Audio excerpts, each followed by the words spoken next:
The Lord be with you. A reading from the Holy Gospel according to John. Glory to you, O Lord. At that time, Jesus went to the other side of the Sea of Galilee, which is the Sea of Tiberias.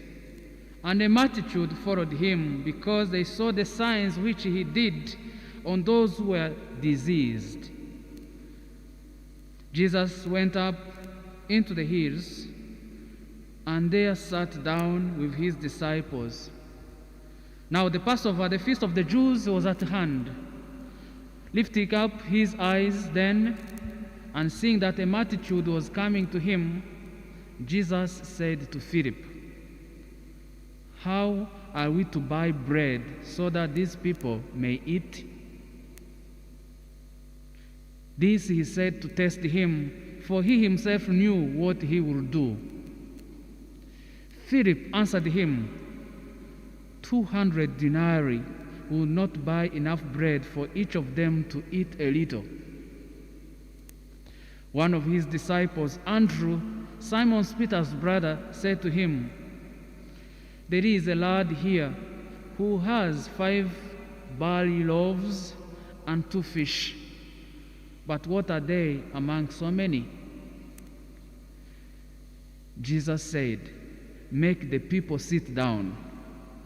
Now there was much grass in the place. So the men sat down in a number of about 5,000. Jesus then took the loaves. When he had given thanks, he distributed them to those who were seated, so also the fish, as much as they wanted. And when they had eaten their fill, he told his disciples, "Gather up the fragments left over, that nothing may be lost." So they gathered them up and filled 12 baskets with fragments from the 5 barley loaves left by those who had eaten. When the people saw the sign which he had done, they said, "This is indeed the prophet who is to come into the world." Perceiving then that they were about to come and take him by force to make him king, Jesus withdrew again to the hills by himself. The Gospel of the Lord. Praise to you, Lord Jesus Christ.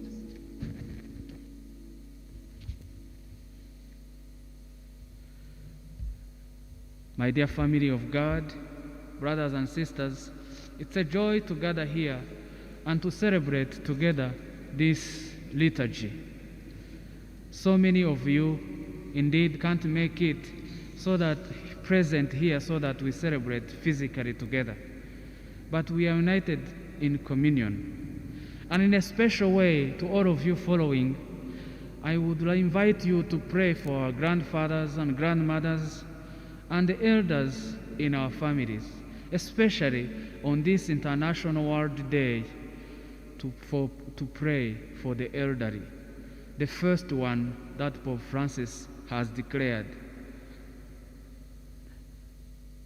What could be some of a short message from our readings today?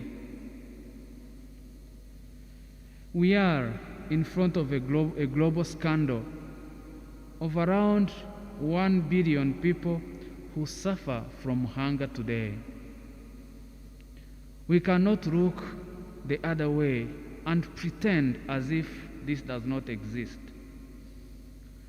Some people suffer hunger even in our own country. Yet the food available in the world is enough to feed everyone. 10% of the richest people in the world, with their wealth, they can feed the entire world. So what could we make then of today's multiplication of the loaves and fish in this context? What can it teach us?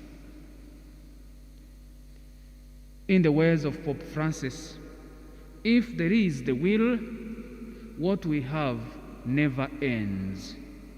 On the contrary, it abounds and does not get wasted. If there is a will, what we have never ends. On the contrary, it abounds and does not go wasted.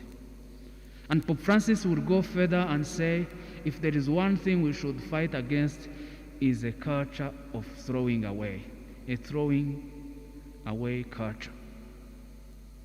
Let's see how we can link this with our readings. In Israel, the common people had one meal a day.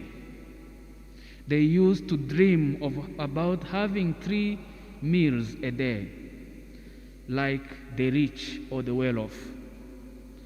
So our first reading describes the generosity of a man from Shalisha who gave Elisha 20 barley loaves.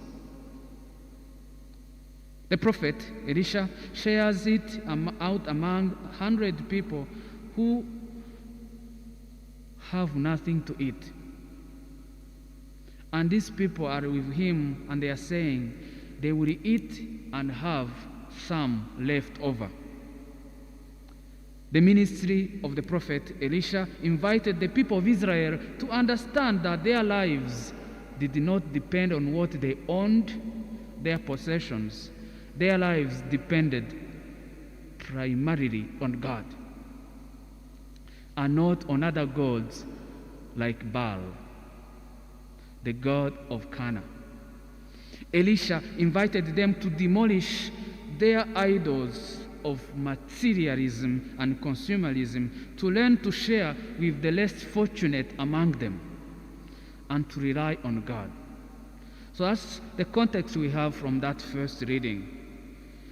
And if we fast forward to our era in the year 2021, what does this mean for us?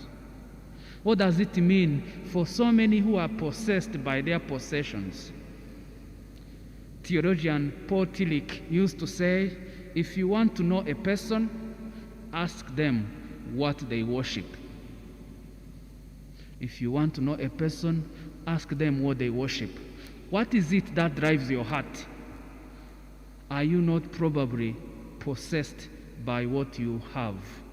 Remember the story of the rich man who, when asked by Jesus to go and sell what he had, he went away sad because he was possessed by his possessions. So our first reading really asks us, what do you worship? And now fast forward to the gospel. Jesus is back in Galilee, followed by a large crowd. We are told that the occasion was close to the Jewish Passover. And if you recall in Scripture, Jesus' first appearance in Jerusalem in John chapter 2, verses 13 to 25, happened around Passover time, as they remember or commemorate the Jewish people coming out of Egypt. And now, at the midpoint of Jesus' ministry, the Passover reappears.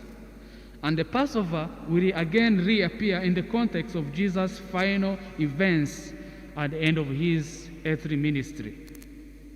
You remember he washes the feet of his disciples around the Passover time. So there is something theological here, something significant. Jesus is the Passover, the one in whom we can make our exodus, our move from the slavery to sin to the freedom of being sons and daughters of God. So the detail there that this event, today's passage, happens around the Passover is not insignificant. The invitation then is for us to ask, have I then encountered the Passover in Jesus Christ? Have I moved from my slavery to sin to an encounter with Jesus Christ? Pope Benedict the 16th, at the beginning of his encyclical, has these beautiful words at the beginning of the encyclical, Deus Caritas Est, and he says, Christianity is not a loft idea. It's not about just concepts. It's primarily an encounter with an event, and that event is a person, Jesus. And he or she who meets Jesus cannot remain the same. So when have you met Jesus? In this gospel, we have three details that deserve further attention. The first is found in the contrast between Philip and Andrew. Philip is overwhelmed by the size of the crowd. He imagines that nothing can be done in the face of so many people. Andrew, on the other hand, points to the few loaves and fish a boy in the crowd has and brings them and presents them to Jesus. What could this mean for us? There are many among us who are like Philip, intimidated by the size of the challenges facing our families and our church, and we feel we can't do anything. But the good news is that there are some among us who are like Andrew, who give the Lord the little they have, or present the little that is there, and the Lord will work out miracles. So the challenge for us is to know, am I Philip or Andrew? There are many among you. Some give the gift of concern for the poor, financial resources for the running of communities and church, and others give their whole life for the sake of the proclamation of the gospel. Are you Philip or Andrew? A second detail is found in the barley loaves that Jesus uses to feed the people. These loaves, we are told, they are made of barley, really meaning they were bread for the poor people, Christ did not need specialized bread, but simple loaves to create this abundant miracle. What does this mean? Christ can use you in your ordinariness to reach out to so many people. Jesus Christ is not as interested in how special you are, but in how you are willing to serve him. Jesus is not interested in how special you are, but in whether you are willing to serve him with your ordinariness. He can turn your ordinary life into extraordinary life. Just remember Mother Teresa. Finally, Jesus instructs his disciples to gather the fragments. What is not used today may be used tomorrow. What we give to the Lord is never wasted, but is gathered into God's plan. We may not see the impact of our words, but someone may see their impact later on. Some people are changed beyond what we may expect. Much more is stored in memory than we realize. So my dear friends, my dear family, it is important to note that the gathering of these fragments into 12 baskets foreshadows the sacrament of the Eucharist in the church, of which there will be foundational figures. These fragments preserve the gift of Jesus for the life of the church following his departure to the Father.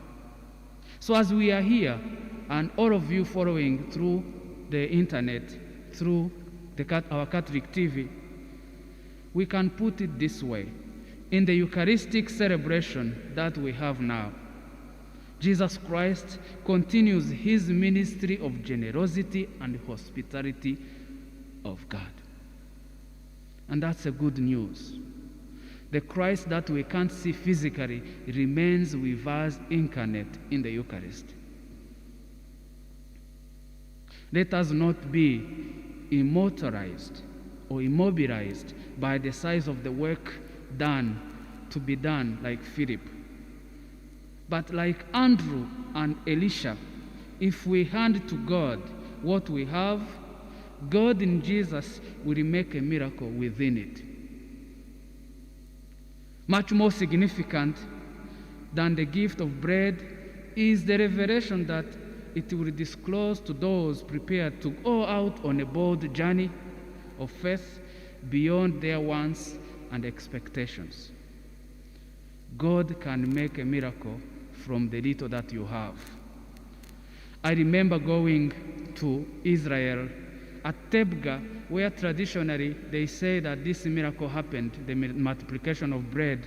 And the Benedictine fathers who ran the church of the multiplication of bread in Capernaum, they have put 4 loaves of bread in front of the altar.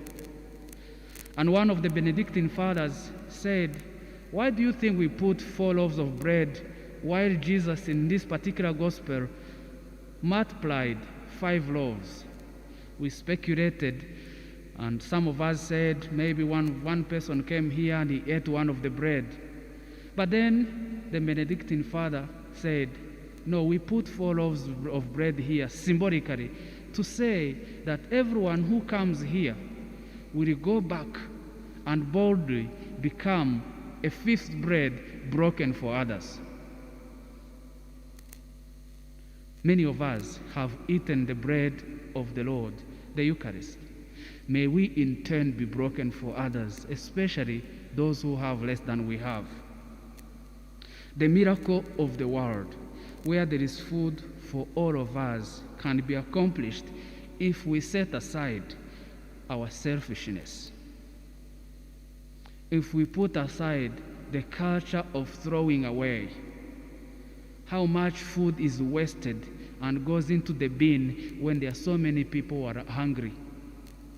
The problem of the physical bread is closely linked to the celebration of this Eucharist, where Jesus Christ remains with us. Yet we cannot fruitfully break bread together unless we share with our brothers and our sisters who are in need. May we put ourselves together to do the same as Jesus. The Jesus who is more interested in how willing we are than in how much we have. May that same God in Jesus bless you and keep you. May He let His face shine upon you and be gracious to you. May He continue to bless our grandfathers and mothers, our elderly, and grant all of us peace.